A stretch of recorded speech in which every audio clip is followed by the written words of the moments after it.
When life happens, plans need to change. Shaping Change, hosted by certified financial planner Ross Marino, is dedicated to helping financial advisors better serve their clients when life takes those unexpected turns.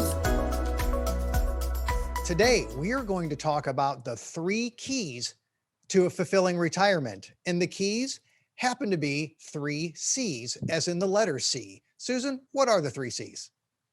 Community, control, and contribution. 3 pretty big words when you really think about what that meaning might be for you individually. Why do we have to talk about all 3 of those? Well, Russ, when we move into such a big life change like retirement, it's good to have some structure to think about it beforehand, think about it during. You'll hopefully have a thinking partner that's like Russ, a certified financial transitionist, that can talk to you about ideas and help you get prepared or think through changes once you retire. But having some structure helps you really own those conversations, things that you and your maybe life partner can talk about and explore possibilities through. So we use things like the 3 C's to create good structured exploration. We used to focus just on wealth as financial planners, but over time you realize the goal isn't just wealth, it's wealth and well-being. And they have to go hand in hand. Being entirely healthy, but being broke in retirement, not so much fun. Having lots of money, but not having well-being during retirement, not so much fun either. So we need to balance the two. So the human side of retirement really revolves around community and those relationships. Can you talk about why that is so important to us during retirement? Well, science, neuroscience, social sciences confirm over and over and over again that we are social beings. When you're in some kind of a work environment, you generally have social connection. Might not be by choice, but you have it. And you have routines that put you in connection with people, maybe as you go to work or come home from work and that sort of thing. When you're raising your children, you have some natural connections. When you retire, particularly if you move to a new area, whether it's in your locale, you downsize, or maybe you move to a different part of the country or the world, you lose those connections. And we thrive in community. So to find a way to connect and to be part of some small group, some small effort is an important component of well-being. It's well proven, but don't take our word for it. Try it out. Try and be disconnected for a while and see if you don't miss that human connection. Don't try it for too long because it's probably not going to be good for you. But you'll notice that people that are connected seem to be thriving. And that's what you want to do is you want to thrive in retirement.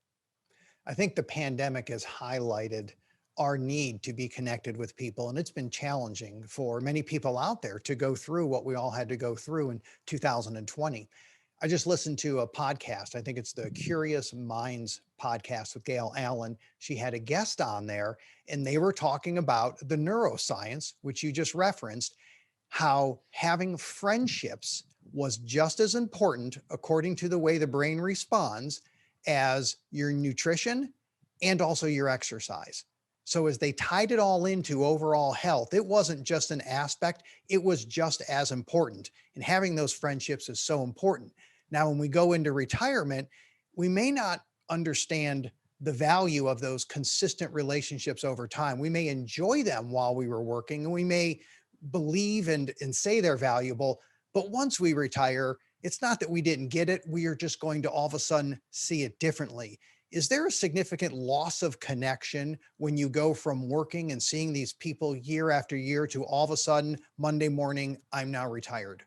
Oh, yeah. Yeah, certainly it can be. Doesn't have to be.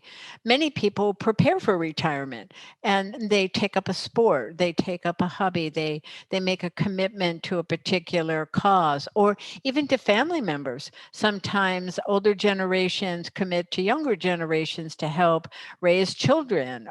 Sometimes people want to shift into a new career. Someone as a corporate executive might want to be a part-time teacher somewhere along the line. So there are ways to do it, but without some intention or maybe some luck, you don't want to rely on luck. It's great when it happens, but without some intention, you can hit the gap.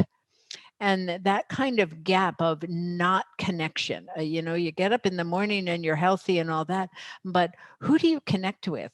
Who matters? And watching other people on television, and maybe even you follow a Netflix series or something like that, they are not your family and they are not your friends. They are your entertainment. You have to have your own group. Let's talk a little bit about the financial aspect of that. As we go into retirement, people look at how much they can spend, and regardless of what their budget is, there's often a tendency to want to spend as little as possible, especially if you're a younger retiree. And it's for good reason. What if I live for 30 years? What if I need nursing home care? There's plenty of what if questions and uncertainty that could be expensive. And regardless of how much money you have, it's normal to worry about that. And I think for some people, there's an instinct to try to spend less and say, oh, well, I don't need to do that. And I know conversations that I've had with people to kind of reframe that is when you look at your well being, you look at getting out and connecting with people. Yes, it may be an expense, but when you understand the value of it, you might want to slide it over to the investment column where you're actually putting money into Mhm. your well being. And that's something that's important. You're going to feel better. It's not just, hey, this is fun. I'm going to join the club and play golf all the time. Yes, that may be expensive. There may be other ways to go about that, but you have to understand that as you go out, you have to do things and not just think about, I don't want to spend too much money. How do you think we can explain to people that, yes, it's an expense, but it's also an investment. So you have to make this a priority? Yeah, it absolutely is an investment. And we're probably both thinking about sports like golf or something like that. But it could be other things. It could be theater. There are theater clubs. It could be something to do with socializing in a certain way in a community that you have to belong to a social club in order to do that. Um, if it's within the realm of possibilities, yes, it is an investment in your well-being. And there are usually alternative ways to do it. It doesn't usually mean you have to be top dollar for it. I noticed that a lot of people were canceling their club memberships this year because they weren't able to use their club. And it turns out the municipality that they're in has some great municipal services. So instead of paying $3,000 a year minimum club dues, they're paying $150 a year. So it's a different crowd. You're meeting different people. It's not your same routine, but it's another way of meeting uncertainty and maybe meeting the perceived or real need to conserve your funds when you retire. So we have to be more intentional about community. We have to go out, we have to connect with people. And yes, meeting new people is important, but you're also stressing seeing those same people to build those relationships, to connect with the same people over a period of time. Um, Sounds like if you have the time to do that, that is a great thing to do. So let's go to C number two, which is control. Because as we shift into lots of time during retirement, we now have control over our schedule, but we also don't have a lot on our schedule. And all of that control may not feel like the greatest thing right off the bat. No, and some people get a bit frantic and they want to fill the space. They want to fill their calendar. And sometimes if you don't fill it, others will fill it for you. If you happen to be fortunate enough to live by your adult children that have children that they're raising, you become a very desirable babysitter. or maybe they send the kids to you during certain times of the year. And all of that could be great, but make sure it's what you want. And if it's what you want, but not at the volume that you want, you have control over what I'm available for, what I'm not available for. Volunteer work, if you're a great volunteer, it feels good and it also lends into the third C, which is contribution. But a great way to spend your time. But if you're really good at it, I've never met any nonprofit that didn't need more. More from every single one of the volunteers. So you need to set your own boundaries, have your control over what you have to offer, and what you're willing to do. As we transition to retirement, that Monday morning, I figure I'll just go with that same theme when I wake up. I may have a lot of should do's on my list. I don't necessarily have a lot of must do's.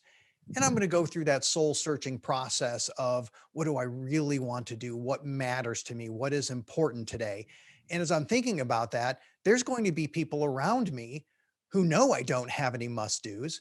And they're going to think, oh, wow, we can get this person to help us out. I can call dad or mom, or I can call my friend. They may have expectations of me going into retirement because all of a sudden he's going to have time. I can't wait to connect with him. How do I deal with people who have different expectations for retirement than I do for myself? We actually think about managing expectations in kind of a concrete way. Again, we like structure. We talked about that previously on another podcast. So when you have some structure around who expects what of you, when, why, how much, and you kind of chart that out, you can take a look at it and decide how you feel about it, and you can start to manage that. If you're in relationship and you're partnered, have your partner do it. Have expectations of each other. I know that one of the rubs is when one partner signs the other partner up to do all kinds of things because they think it would be fun. So it's good to go through managing expectations again in a structured way. From the financial standpoint, when we have all of this control, I always want to stress that you can do anything you want to do as long as you can afford it. I've laughed many times when someone would call and say, Ross, you're going to think I'm crazy because I did this. And I always say, well, can you afford it?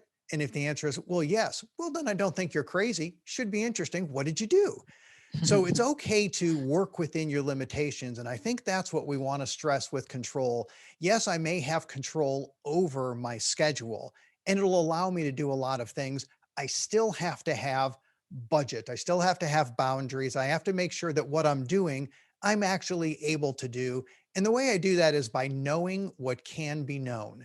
I have to know what's coming in. I have to know what's going out. It's budgeting 101. Doesn't matter if I'm 20 years old or 70 years old. I really need to do this. So it's great to have control. It's great to have options and to make selections.